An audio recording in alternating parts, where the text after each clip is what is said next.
Bhagavate Vasudevaya. Om Namo Bhagavate Vasudevaya. Om Namo Bhagavate Vasudevaya.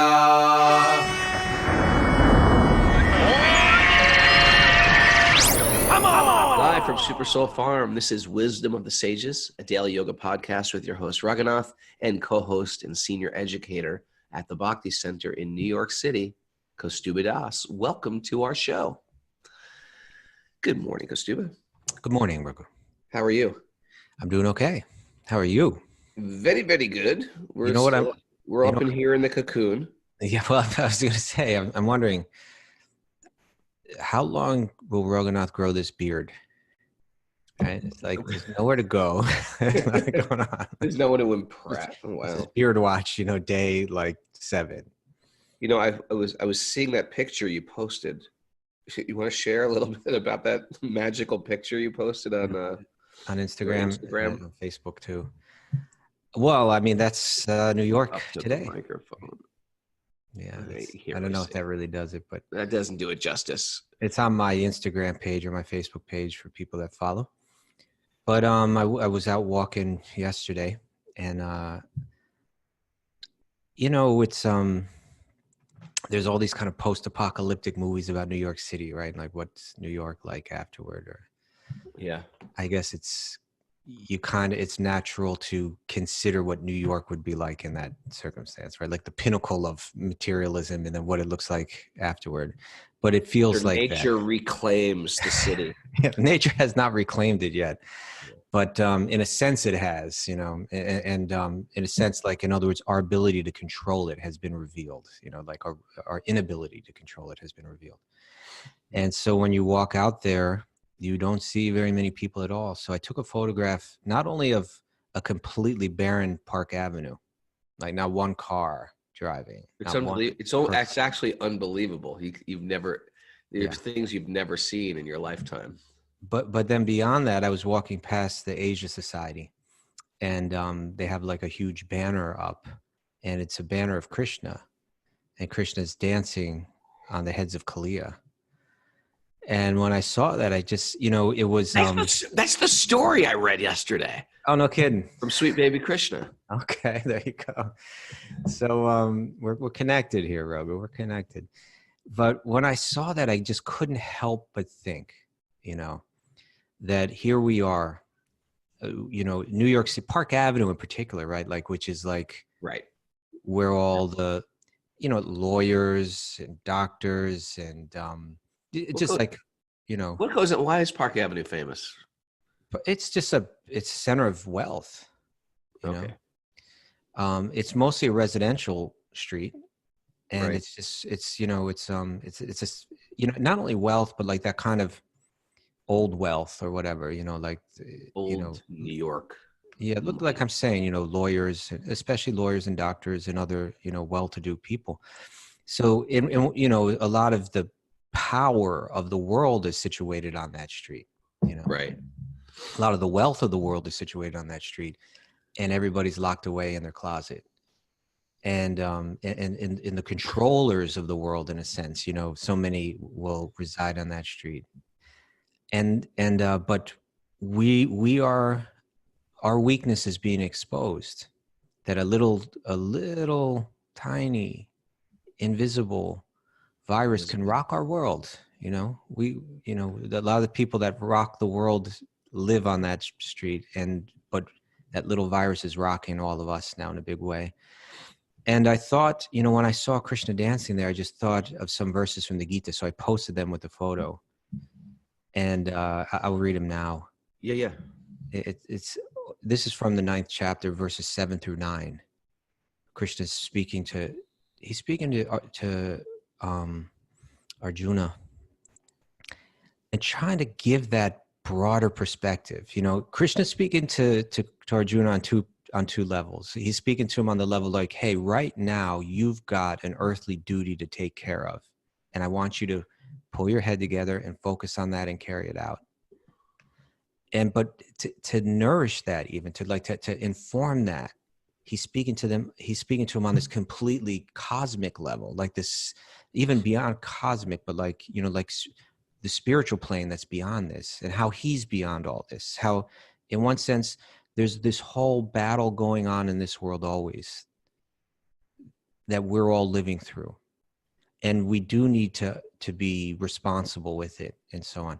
At the same time, reality lies completely beyond it. You know, the higher level of reality lies, and he's beyond it, and he's untouched by it. And there he is dancing above Park Avenue while everyone's hiding away, you know. So here are the verses that I quoted. "O son of Kunti, at the end of the millennium, all material manifestations enter into my nature. And at the beginning of another millennium, by my potency, I create them again. The whole cosmic order is under me.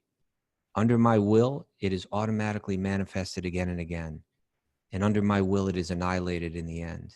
O Dhananjaya, all this work cannot bind me. I am ever detached from all these material activities, seated as though neutral."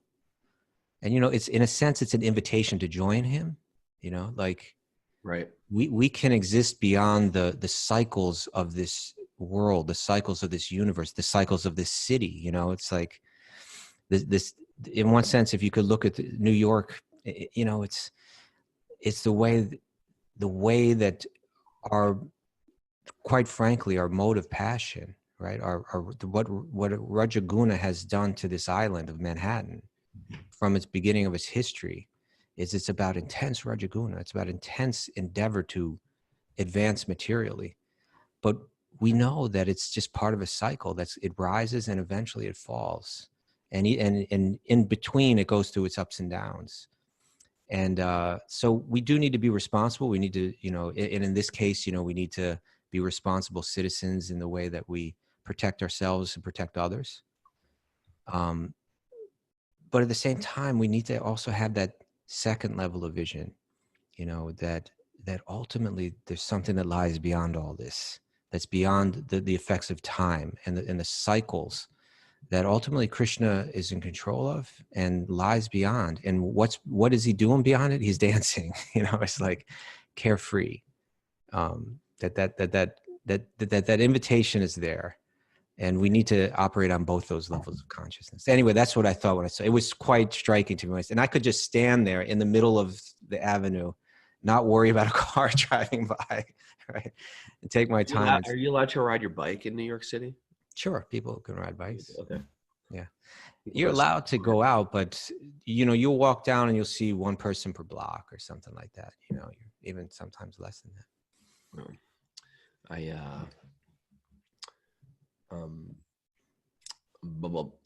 So we're going into this section of Bhishma Dev, who's such one of my favorite characters in the Bhagavatam, in the Mahabharata. Love Bhishma. Love Bhishma. Maybe before I get into Bhishma's story and backstory, we just say our opening prayers. Let's do it. Narayanam namaskritya naram chaiva narottamam devim saraswatim vyasam tato jayam mudiraye. Before reciting the Srimad Bhagavatam, which is the very means of conquest, one should first offer respectful obeisances to the Supreme Lord Narayan, unto Narayan Rishi, the supermost human being, unto Mother Saraswati, the goddess of learning, and to Srila Vyasadeva, the author. Nasta prayeshva badreshu nityam bhagavat sevaya bhagavati utamashloke bhaktir bhavati naishtaki. By regular attendance in classes on the Bhagavatam and by rendering service to the pure devotee, all that is troublesome to the heart will become vanquished, and loving service to the personality of Godhead, whose praise with transcendental songs will be established as an irrevocable fact. Om Jnana Tamarandasya Gyananjana Shalakaya Chakshurun Milatam Jnana Tasmai Shri Gurave Namaha. So we've just entered into chapter 9, and Bhishma Dev, who I'm just going to give you a little backstory on Bhishma if you don't know. Bhishma was existing in a higher realm, in a higher material planet. He's one of the 8 Vasus, and he was What cursed. is a Vasu? Vasus, they are, I think they actually have to do with the senses. Right, in the 10th chapter game, right? of the Vasus I am. I'll look it up. Look that up. You look, yeah, look it up. I think it has to make Get sense. that Puranic encyclopedia out. The Puranic, in the old days, for those who don't know, there used to be these books, and they're still there now, but I'm sure they have apps. They're called Puranic encyclopedias. They're so cool. They're like these massive books that you'd go through. And if you read like the name Arjuna, it gives every meaning of the name or every time the word Arjuna has been spoken in all the ancient texts. So they're called Puranic encyclopedia. For example, Arjuna would be like, there's a tree called an Arjuna tree. There is Arjuna from the Mahabharata. There's Arjuna, who's one of Krishna's friends. There, Arjuna actually means whitish, you know. Okay, you can just blurt it out if you find the meaning of the Vasus. Well, I've got something here. You know, I'm reading from HinduWebsite.com. I'm not sure, you know, if That's one of the most respected websites. I don't know if their explanation will be exactly consistent with our lineage, but the Vasus are elemental gods. Yeah, gods of the elements. Okay, who are described in some accounts as the attendant deities of Indra and later Vishnu, who is also known as Vasubandhu, the friend or the relation of the Vasus. The Ashta Vasus, the 8 Vasus, are described in the Ramayana as the children of Kasyapa and Aditi. Aditi, you should have been piping in, sharing this with us. What's going on? I think I have her muted. She probably wanted to say. She was like, "This was my chance. I'm gonna." That's Aditi. Did you know this? I was reading about it in second canto yesterday. Just yesterday, I read that from second canto. Okay. In my morning prayers. The sons of Aditi. So he was one of these 8 Vasus, and he was living on a higher plane of existence with Vashista, and they stole Vashista's magical cow. They were young boys, and they stole Vashista's magical cow. And when Vashista found them in the process, like imagine finding a home intruder, and Vashista furiously cursed them. And immediately, he was very close with that cow. They had a very sweet. He had an intimate relationship with that cow. It was a magical cow that could produce anything he wanted. And he never used it for his own material desires. He used it to serve. People would come, and the cow would give. It was called a cow of plenty. Imagine milking a cow and you can get whatever you want. You can get orange juice from the cow. You can get yogurt from the cow. You could get pakoras from that cow. I don't know how the pakoras came out, but it said that you could get any magical. You can't understand magical cows unless you've been around one. Armies, well, it tells armies come out of that cow at one point. Yep, armies, warfare. Yeah, because he fought Vishwamitra.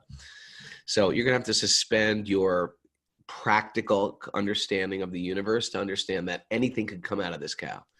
So he had this cow, and this cow loved him, and he loved the cow.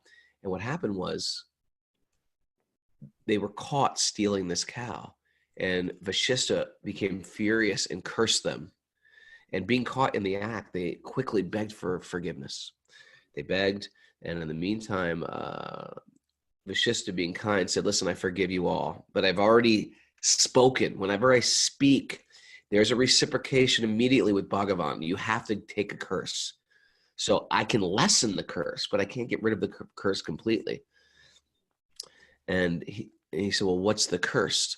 He said, the curse is that, you're going to have to take birth on this very, very ghetto-like planet called Earth. It's real bad. It's you brace yourself. And there's and they were like, "Oh, no, not that place of birth and death, not that place where people suffer. And they're attached to their mind and their body and their senses. Please, not that place." He said, "I'm sorry, I already threw the curse." He said, "You're not qualified to be here. You must go." He said, "But I will lessen the curse by as soon as you are born, I'll liberate you." And they, with folded hands, thanked the great sage. He said, "Except for you," I think his name was Dyuta in his previous life, or Dyoma, or Dyuta, I can't remember, Dhru. But anyway, he said, "You were the actually one who stole the cow. You instigated the entire thing. For this, you'll take birth on Earth and live there for a very long time." So. And that was Bhishma?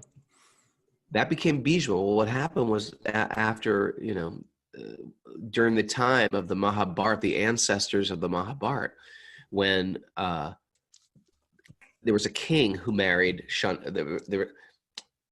this is a good story. Just let me tell the story. Okay, we'll get into Mahabharata stories today. It's just going to happen. It might have to be Mahabharata, but it's very relevant, actually. Also in the heavenly realms, Ganga Devi there was a king was passionately attracted to Ganga Devi, the goddess of the river. And Are you going to tell the story of that too? Wasn't it that there was like some kind of council and they were all 8 of them were there and Ganga walked through there? Ganga walked through, and I think the wind blew her sari down, and everybody humbly looked down, I think, except this one king who was sort of like, ha ha ha ha. I don't think it was like that. I don't think that was the mood at all. I think her celestial beauty was so stunning. Yes, that he could not help but stare in appreciation and awe. That's something like I said. So anyway, Ganga, they had some attachment to each other, and it was not fit for being in the heavens, so they had to take birth on earth. So they met on earth, and Ganga said, "I'll marry you under one condition." She never revealed who she was. That she understood her previous life. He just was born as an emperor, a powerful emperor. Shantanu. Yeah, and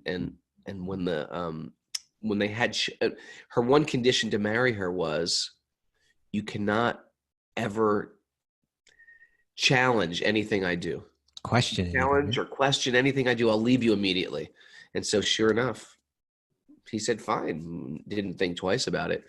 But every time she had a child, she would take that river, the baby to the river, Ganga, and throw that baby right in the river. And immediately. Like, be there in horror. And they actually were a great match. They were like, it was a love connection. But what they found was like, every time a child was born, and everybody was happy for the child, the citizens were happy, the people were happy, the maids of the court, the king was happy, he got an heir to the throne. But this child kept on getting thrown in the river. One after another. Thank you. By the time that 8th child was born, he knew what she was going to do, so he quickly grabbed the child. You cannot take this child. What are you doing, woman? What is this? Why are you throwing the children in the river? We have a great relationship in every respect, but you keep killing all our children. So finally, she took the child and said, "Listen, I will not kill this child." But did you mention that the idea is that those Vasus that were cursed, they asked Ganga, "Please do this, kill us quickly, so that we can return to the heavens," right? Yeah, she was that. Well, that was the blessing they got from Vashista, that they would be liberated immediately. Right. Okay. So that's the way it's being handled. That he's utilizing Ganga she's understanding that this will quickly return them to the heavens. Yeah, and so exactly what happened was this one child. They said, this one child, he will live a long time on earth. He will be your heir to your king. Your throne rather, and but he will live a very, very long time on earth, and it will be a tough ride. So Bhishma Dev was that son, and he had a very tough existence. He was, quote, privileged, right? We all hate privileged male. He was the privileged male, and you know what? His life was miserable. He again and again and again suffered tremendously. No one gets away from that. Once you have a body, and he was noble, and he was dharma. He's considered one of the Mahatmas, Bhishma Dev, and there was so much, right? Yeah, and there was so much trouble in his life. So if the big lesson here is, things appear one way in our small vantage point. Those children who got if you were to see this lady throw these children in the water, it's ghastly. But these were the blessed children. They were immediately relinquished from having their body, this earthly body, and they were immediately brought back to the heavens. They were the blessed children. And the one who, he got a chance to live, he's going to be the king. He's like the 1%. He's the privileged guy. He's the cursed guy. When I see it with a bigger picture, when I see my life through a wider angle, I realize, oh my God, I thought this was random. that these kids died this unfortunate death. It was such good fortune that they had died. I'm seeing it from my existence as Raghunath, the yoga teacher, the husband, the father, the son. I live in upstate New York. That is a thin vantage point of reality. Everything happens randomly. It's not random. It's perfect. My life is perfect in the biggest picture, but I'm seeing it with a tiny blinders on. And Bhishma Dev, the blessed one, big deal. He suffered tremendously, but he did live a life of great nobility. He's the son of Ganga Devi, and he upheld the kingdom. But unfortunately, due to like political reasons, he fought on the wrong side of the battle. And but it's still, even that was the right side in the end, right? Because of how it all plays out. And that's the thing about great souls. There's no, when you're dedicated to your spiritual life, even bad fortune is a blessing. You see this again and again in the Ramayana and the Mahabharata, in these Puranas, that even bad fortune. Here's Bhishma Dev. He's fighting on the wrong side. He's completely dedicated to Krishna, who's on the other side, but he dies with Krishna right there in front of him. And when he gets so many Mahabharata stories you can go into, but we won't today. No, go ahead, Raghu. It's worth hearing. You know? It gives us the background for understanding Bhishma. I think that's important. Well, he has this blessing that he can die at will. So, but he's always hanging on because he had so much responsibility to carry out. Yeah, and he was undefeatable because he was trained in the heavens, so no one could beat him. So on day two, I think it was day 2 of the battle, day 1 or day 2 in the battle, they just said to, they said, they came to him and said, you know, because at night the warriors didn't fight, they all slept. Matter of fact, they said the warriors would fight out of duty, but at night, even the other side, they could associate with each other because they weren't fighting out of rage. They were just fighting out of their duty. So they went to Bhishma Dev's camp, and because Krishna told Arjuna, you can't beat Bhishma. There's no one on your side that can beat him. The only way you could beat him is if you ask him, please allow me to beat you because we're fighting for Dharma. And they actually went to the enemy camp at night. And here is Bhishma. He's Arjuna, Yudhishthira's grandfather. And it's just like a teary-eyed moment where grandfather, we have such fond memories of you. You raised us from childhood. He says when they walk in, he's like, "Oh, I'm so happy to see you. That it's so nice that you've come. Is there anything I can do for you? Tell me, and I will do it for you."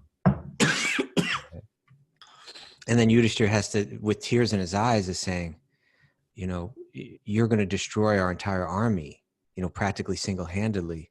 You know, we're here to ask you, you know, how can we kill you? And he's crying, and they're crying. Yeah, they're and I'm on the plane reading it, crying. It's a tearjerker. It's such a beautiful scene. You know, and it's described that he even like, I don't know how to picture this in my mind, but like he had the Pandavas like on his lap and he's like petting their heads and saying like, yeah, you know, right. That he's I'm petting their head. And he's saying, I'm so glad that you've come. And he also reiterated, you couldn't beat me. You wouldn't have been able to beat me unless you came here and did this. But now this is good because now you will be able to kill me. And I'll share how you can do that. He told them how to do it. Yeah. Because there was more stories. That's another story. But anyway, he was killed by Arjuna and he was riddled with arrows. You can even see this picture if you maybe YouTube or Google search the death of Bhishma Dev. Bhishma and bed of arrows. Bed of arrows. And he's lying with arrows through his entire body and he's supported by the very arrows. And he had the blessing to die at will. And so he stayed alive for, I think, 18 days, perhaps, the whole length. No, I think it was a month. Oh, really? He waited till the moon. There's auspicious phases of the moon where some yogis want to leave their bodies. The Makara Sankranti. Oh, yeah. He waited to Makara Sankranti. Yeah. Right? Yes. For the right astrological circumstance. And then he could. Nothing's random in this Vedic culture. You want to leave on appropriate times. So he left at that time. Yeah. And when it was time to leave, both armies, everything stopped and they all came around him. And he started instructing Yudhisthira, which is like a book in itself. Someone's got to make this into a book. The instructions of Bhishma Dev to Yudhisthira on how to lead a civilization, because Yudhisthira was the next emperor. It's like fascinating part of the Mahabharata. So, you mentioned that he could die at will. He was given a blessing. And that blessing, so much of the life of Bhishma is so inspiring, because we see a person that was just always willing to do the right thing, even if it was difficult to do, even if it required tremendous self-sacrifice. And he received that blessing because his father was in love with a woman, and his father was like the king, like he was the man, and he asked for the permission of that woman's father, and the father said, well, only under the condition that her son become the next king. But because his mother went back to the heavens, so now he's living alone with his father, and the father ends up falling in love with another woman. Yes, and the kings would have several wives too, So he could see that when Shantanu, his father, heard that, he said, "Oh well, I can't marry her then, because Bhishma is going to be the king. Everybody knows that he's incredibly qualified, and his heart was set on that. And that was already a given. Even all the kingdom knew about it and everything. So he didn't mention anything, but he was just like kind of in a state of depression. And Bhishma could understand, what's wrong with dad, So he asked one of the counselors, and the counselor revealed, well, it's because he wants to marry this girl, but he's not marrying because, why not? Because of you, he wants you to be the king. So Bhishma went back to the father of that girl and said, why in the world would you not, allow your daughter to marry my father? He's like, where could you find a better husband? He said, that's true, but, I would like her son to be king. And he said, okay, then I don't have any problem with that. He can be the king. And he said, well, how do I know that you won't take that role, or even that your son won't take that role? So he took a vow, not only that he wouldn't be the king, but he took a vow that he would be celibate, that he would have no son, and that he wouldn't get married, and that he would live a life of celibacy. And he's doing all this for his father, It was like, and he's, it's one of those things that sometimes you see that in the Krishna movement. You see a guy who's like, good looking, charming. It's almost like they shouldn't be monks, but they take these vows anyway for a higher purpose, and they struggle with it in their life, but they just won't give up on it. And Bhishma was like that. He was like a big, beautiful leader. He's more of like he's like more like a family man. He's got that it comes with that type of an ego. It's very rare to find the people with that ego of a king, of a leader, of a powerful controller, and for them to be, a monastic. Yeah. So when he took that vow, he was blessed with the ability to choose the moment of his own death. And so, he didn't have the enjoyments of a family, of a wife and kids and all. He sacrificed all that, and he took on, so even though he wasn't the king himself, more or less everyone was leaning on him, right? Yep. To fight many battles, to deal with all kinds of administration, to deal with all of the different political issues. And he lived a long life just like dealing with all these issues and tiring of it. And what he was waiting for was the right time to die. And there was a way that he wanted to die. He wanted to die at the hands of Arjuna, right? Who was like his grandson practically, and who he just loved with all his heart and admired as such a glorious warrior, such a dharmic man, such a qualified person. I want to die at his hands. And secondly, he wanted to die in front of Krishna. He wanted to die with Krishna, the view of Krishna, before him. And so that's all going to play out now. And it's a heart-wrenching scene when Arjuna shoots those arrows through him. And, there's that scene I think we discussed some time back where Krishna almost breaks his vow because he sees Arjuna is not determined enough to kill him because he loves him so much. So Krishna jumps off the chariot and picks up a broken chariot wheel and is running at him. And Bhishma's like, bring it on, just, do it. And, but Arjuna holds him off, and eventually Arjuna shoots his entire body full of arrows. So he's been lying on that battlefield now for a month. The battle's been over for some time. Yudhishthira is completely distraught, feeling responsible for all this death. Krishna can't console him. Vyasadeva can't console him. So then Krishna says, let's go out and see Bhishma. Maybe he can console you. And Bhishma's still out there, lying on that bed of arrows, waiting for the Makara Sankranti, for the right astrological moment. But really what he's waiting for is for Yudhishthira and Krishna to come, and so that he can leave his body in the presence of Krishna, and he can instruct Yudhishthira before he does.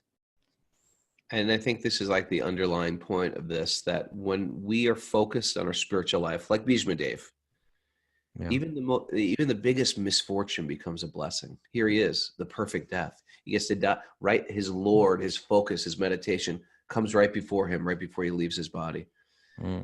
I've noticed that, in the readings of these stories and and just knowing people practicing bhakti and in my own life, that even something that would appear as a reversal, that you would never want to have happen to you again, you see that, wow, that was a blessing for me. That was such a tough time in my life, and it was exactly the blessing I needed. It really got me. Or maybe that relationship ended and the relationship was taking me down, or this person was taking me down, or this job was taking me down, and I got fired. And materially speaking, I lost everything I had, but it brought me back to this new place where things are different. Under the rubble, there was beautiful flowers growing. This is what the person practices bhakti does, that there is no inauspiciousness for a person practicing bhakti. There is a benevolent divine hand behind everything that happens. And we click into it. And if I don't click into it, then I got to look a little deeper, because Krishna's right there. Krishna's right there, and personally taking care of each one of us, giving us exactly, we said like the other day, the recipe. He knows the exact recipe for what you need for your spiritual growth. It appears random, just like a person making a soup. They're throwing all these spices in. It's a perfect recipe. If I just look at why a chili, well, chili alone would be too hot, but chili mixed with all these other herbs is perfect. So Krishna knows exactly, I'm just looking up the screen, and knows exactly what Bhakti Greg needs, knows exactly what Katie Bell needs, knows exactly what Scott and Johanna needs. And each is different. For example, suppose a truckload of money falls on Greg. It could ruin his life, but he feels in his heart, I need some money.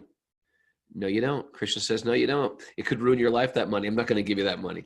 Or the opposite. Katie Bell, we're gonna throw money at her. She's like, I don't even care about money, but she does great things with that money, and she's focused on some bigger service.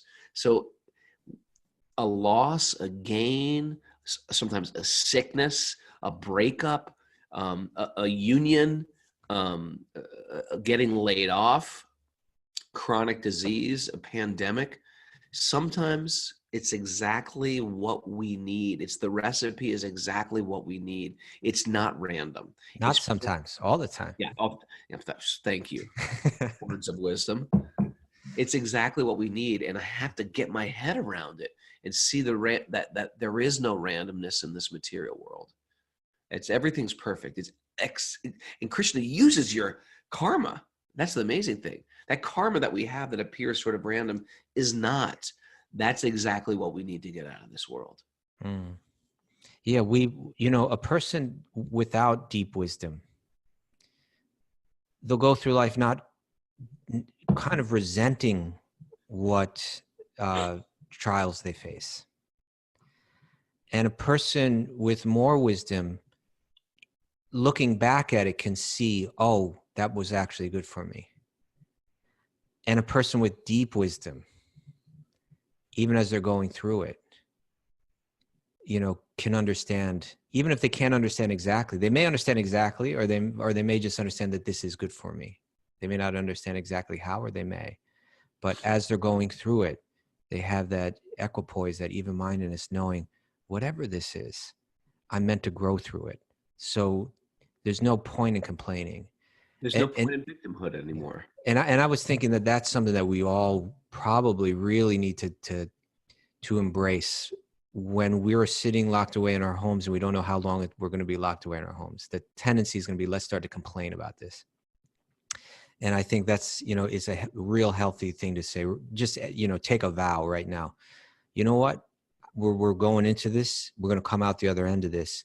I'm not going to waste my time complaining about it. Right. It is whatever it is. I'm meant to grow through it. I'm not going to spend it. I'm not going to waste my energy, drag other people down through complaining about it. I'm going to make the best of this and try to come out the other end, having grown as I'm meant to. What is my blessing? That's like the mantra. What is the blessing here? How am I blessed because of this? What am I supposed to hear? What is the whisper I'm trying to? Sometimes it's not very loud, my direction. Sometimes it's just a whisper. What is that whisper that Krishna's trying to tell me today? I can see a lot with this I can see a lot already with this pandemic. And sometimes, by the way, sometimes people think, oh yeah, well, what if you die? What if you get a disease and you die? This is all, even death for Bhishma Dev can be auspicious when you put it to a spiritual life. I don't mean to be callous and hard-hearted, but our philosophy is that our life is eternal. There is no death. That doesn't mean we're not sad. That doesn't mean we shouldn't try to help people. It doesn't mean I want to downplay the essential people who are at the hospitals and 24/7. We try to take care as best as we can. But sometimes there's people that we can't help. Some people get hit by cars, or people just drop dead, and we have to understand, on my spiritual path. And I had a problem with this sometimes too, and I can share. Okay. For a long time, I want to share. For a long time, I had a problem with, like, why is a person dedicated to their spiritual life, but they die untimely? That seems unfair. They're a really spiritual person. They have so much spiritual potential, and then they just go. And not even like they're sitting there in meditation like Bhishma, or they're sitting like in meditation and they just leave their body. I'm going to leave my body now. It's maybe something harsh happens. A car accident. Like your guru died in a car accident. He did. And it was like tragic. And that was like one of the first things that sort of like stirred me up. Like, that's unfair. That was my first initial response. That's unfair. And, over the years, I started realizing, like, well, because I felt like he had no time to just prepare and say goodbye and chant. But the idea is, first of all, we don't know where the mind is. And I'm convinced that Krishna enters the mind of the devotee and either takes them personally back, or he gives them a different situation where you can actually practice in a more peaceful way. So perhaps the situation we're in is not suitable for your liberation. So Krishna is going to give you a better situation. Or Krishna just decides, I want this person with me. That's how I read that. But I don't believe that Krishna abandons them just because they apparently leave this world in an untimely way.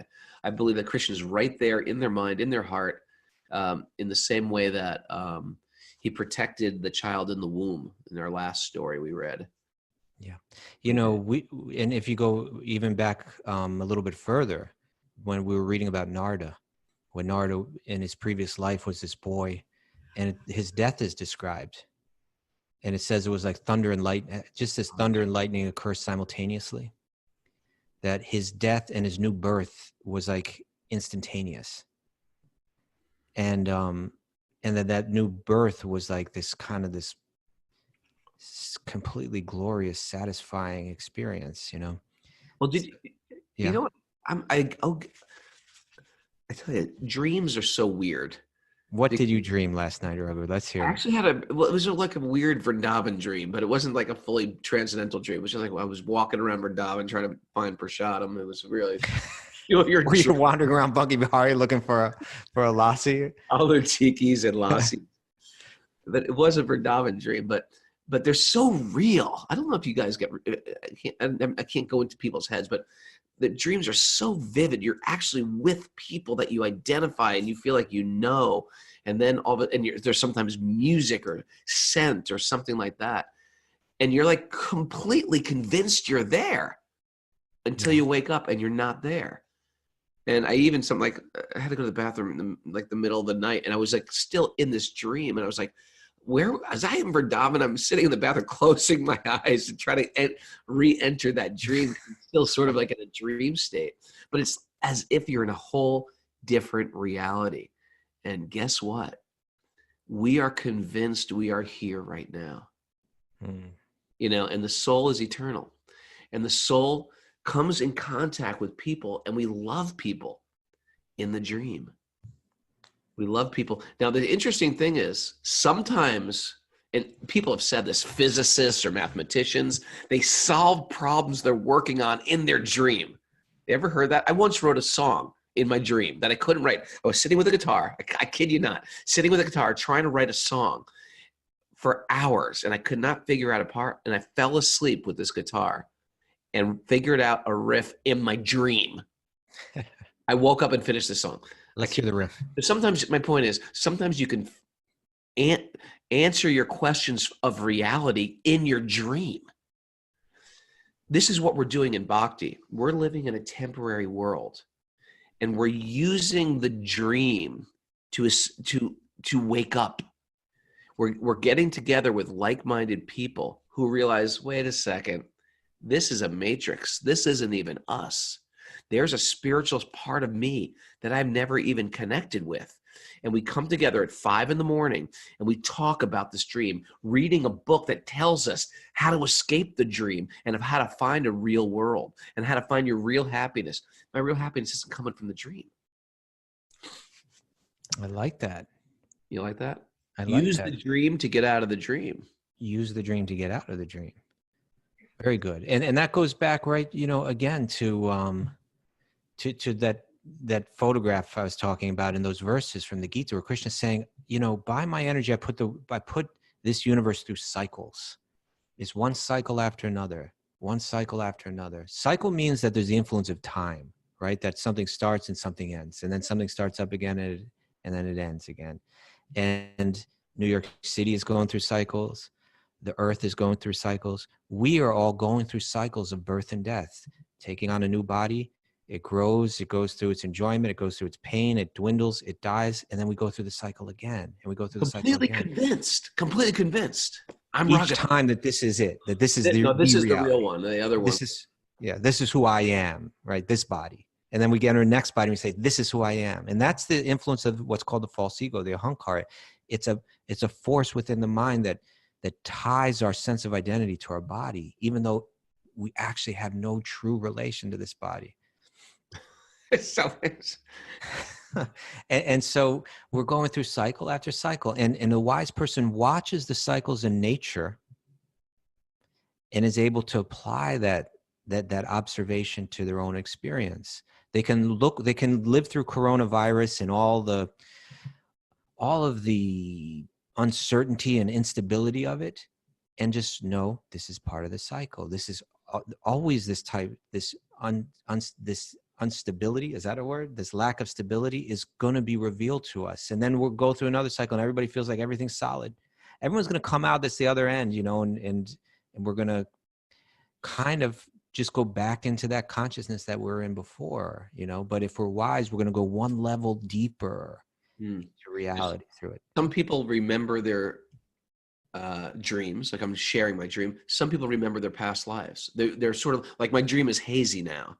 Like some people are like, my past life was hazy. By the way, I'm looking down at the message board. Sega from Portugal says, I have this super vivid dream that I was on a plane and the plane was going down and I could see the ground getting closer and Prabhupada appeared. Wow. The person who wrote the commentary on this book we're reading. And to me, it appeared to me and said, just chant. And I chanted until it crashed and woke up at that moment. It felt super real. That's a good dream. Very good dream. Sometimes it's just sometimes you will get this thing where it's won't, for people practicing bhakti, it will not be. As a matter of fact, we should have dream day. People can write in their dreams. You have a good dream, Bhakti right? dreams. Bhakti dreams. I tell you, that itself is like evidence that things are work. I've had dreams that are so realistic and spiritual. It was spiritual lessons that it's sort of like, it's not even a dream anymore. It's actually more reality than my reality. Right. And, there's, dreaming and sleep is dominated by this tamaguna, this mode of ignorance. But they say that when a person becomes of pure spiritual consciousness, they can't be. Like Arjuna is a warrior. He's dominated by Rajaguna. But he's not a normal warrior. He's completely dedicated to Krishna. So is it really Rajaguna? No, it's some type of liberated, above Rajaguna, liberated state. So great souls, that type of dreaming is happening all the time. They're not dominated by tamas when they sleep. They have this word turiya, right? You know this word turiya? It's like divine dreaming, where they're actually in another realm. Although it appears on the outside, it appears that Arjuna's fighting and he's in the mode of passion. You remember when you and I and Leela Velasini were driving to Radhakund back in February? Tell me. Yeah, you don't remember. It was only a month or so ago. Well, it depends where you're going. Well, but we were discussing our dreams. You remember that? We're getting into all these different dreams. We're sharing these different dreams. It was really cool. So I don't know. Maybe we should do something like that here. Lessons learned through the write your dreams. Hey, if you want to reach out to us, please do it. Wisdom of the Sages 108@gmail.com. We're accepting dreams. And we'll give you the interpretation of them. Yeah. Our amateur interpretation. And also, I want to thank everybody. I didn't do it yet, but thanks everybody for joining us. We had a big group for Sweet Baby Krishna last night. And if you're a Patreon member, we're doing classes also, extracurricular classes than the podcast, which is on patreon.com/wisdom of the sages. And we're going to do another one tomorrow evening, 8:00. Wow. Okay. That's great. You're just pumping it out. That's great. You know what? It's a nice way to wind down. It is. And then you have good dreams. You have good dreams. Yeah. What do people watch it? What do people watch at night? Narnia. My kids watched Narnia yesterday. That's not so bad. But sometimes they watch. You know what's on this? You know what's on right now? Murder. Everybody loves murder. And you know what's worse than a murder show? Unsolved murders. That's enough to make you like, I don't want to live on this planet anymore. Unsolved murder shows. Wind down with Baby Krishna. There's plenty of violence in the Krishna stories too. It is, but it's different type of violence. That's my point. Yeah, it's a different type of violence because everyone's getting liberated. Even the guys who are dying, like, I'm liberated. It's all. They all have a great backstory. Wow, the class went by fast. Are we done? Almost. Oh, what do you want? Do you want to actually start reading the chapter, or do you want to just read this thing? Talk about Bhishma more. Well, this is all important stuff. I'm glad we did talk about it. No, I agree. Okay. All right, you want to dip in then? Yeah, let's go ahead and read a few verses. Sutta Goswami said, being afraid for having killed so many subjects on the battlefield of Kurukshetra, Maharaj Yudhisthira went to the scene of the massacre. There, Bhishma Dev was lying on a bed of arrows, about to pass away. I'll go right to Want to read the commentary? I think there's a kind of short little summary of the chapter. You want to read it? Okay. In this 9th chapter, it will, as it is willed by Lord Sri Krishna, Bhishma Deva will impart instructions to King Yudhisthira on the subject of occupational duties. Bhishma Deva will also offer his last prayer to the Lord on the verge of passing away from this mortal world and thus become liberated from the bondage of further material engagements. So Bhagavatam is just setting all this up, that we get to see Bhishma lying on the bed of arrows, first revealing dharmic wisdom to Yudhisthira about about society, about how we should live socially. And then opening his heart up and praying to Krishna, before he dies. So much incredible wisdom and devotion in those prayers. Bhishma will also, offer his last prayer. Bhishma Dev was endowed with the power of leaving his material body at will, and his lying down on the bed of arrows was his own choice. This passing away of the great warrior attracted the attention of the contemporary elites, and all of them assembled there to show their feelings of love, respect, and affection for a great soul. So those elites mean like the great sages, the great rishis, the great devas came. Okay. Next one, number 2. At that time, all of his brothers followed him on the beautiful chariots drawn by first-class horses. Not like those second-class horses. Think of them. First-class horses decorated with gold ornaments. With them were Vyas and rishis like Domya, the learned priest of the Pandavas, and others. Domya, he's a character for a Puranic encyclopedia. That's a good question for your trivia. Who was the priest of the Pandavas? Yeah, Domya. He was around the whole time. Yeah. O sage of the Brahmins, Lord Sri Krishna, the personality of Godhead, also followed, seated on a chariot with Arjuna. Thus, King Yudhisthira appeared very aristocratic, like Kuvera, surrounded by his companions. Kuvera is the demigod of wealth. Seeing Bhishma lying on the ground, like a demigod fallen from the sky, the Pandava king Yudhisthira, along with his younger brothers and Lord Krishna, bowed down before him. Krishna is bowing to Yudhisthira. Krishna is bound to Yudhisthira, and all these things. No, Krishna is bound to Bhishma. I'm sorry, to Bhishma, correct. And so here's in this commentary, Lord Krishna was also a younger cousin of Maharaj Yudhisthira, as well as an intimate friend of Arjuna. But all the family members of the Pandavas knew Lord Krishna as the Supreme Personality of Godhead.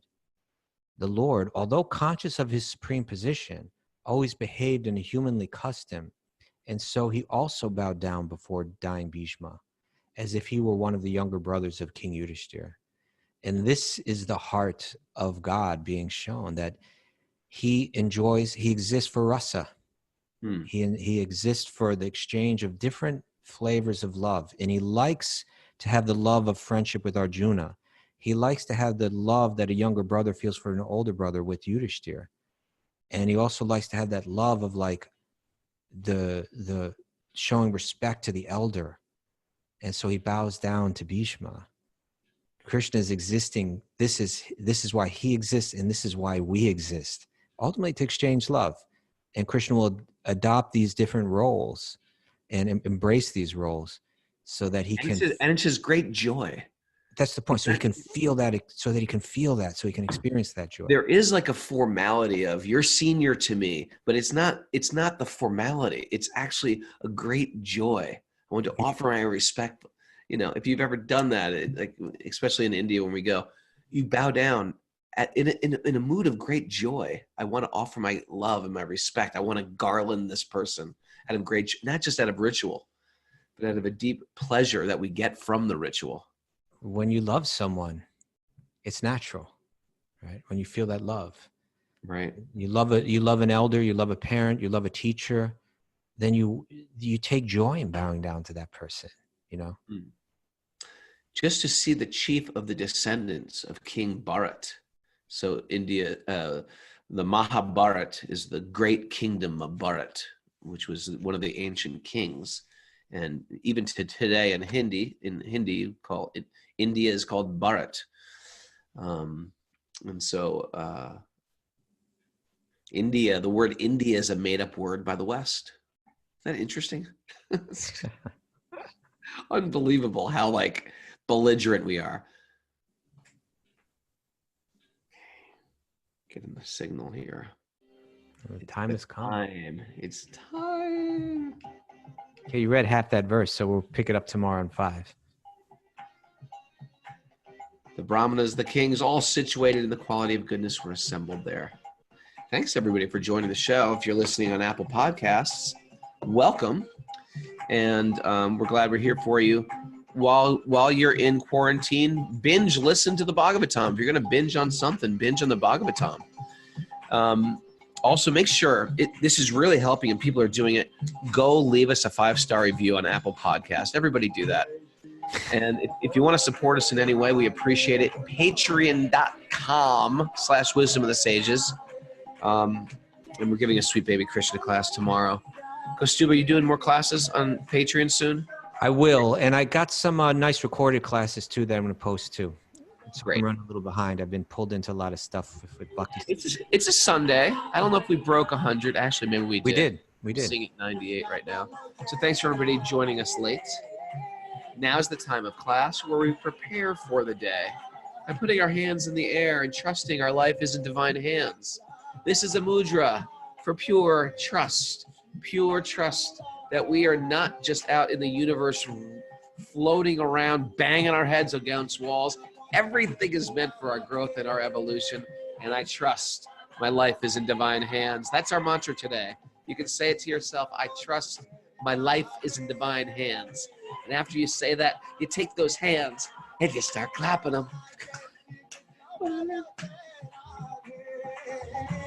Thanks for everybody internationally. We have an international group joining us. And thanks to all the people I didn't say good morning to. Jamuna Jaya is losing her mind as usual. Come on, Mike Conway. Don't think I'm not watching you. I'm watching you the whole time, Mike. Shiva.